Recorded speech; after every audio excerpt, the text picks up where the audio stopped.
જિલ્લામાં ફરી બાબા ગેંગ સક્રિય। સુરતના સલાબતપુરામાં આવતા અણવરનગરમાં બાબા ગેંગે આતંક મચાવ્યો। બાબા ગેંગ દ્વારા આરિફ શાહને ચપ્પુથી માર મારવામાં આવ્યો।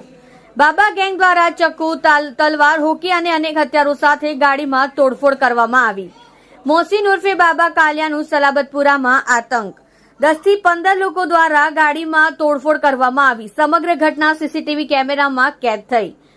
સલાબતપુરા બાબા ગેંગ ઉપર શું કાયદેસરની કાર્યવાહી કરે એ જોવાનું રહ્યું। જોડાઈ રહો સત્યની શરૂઆત ન્યૂઝ ચેનલ સાથે અને જુઓ તાજા સમાચાર।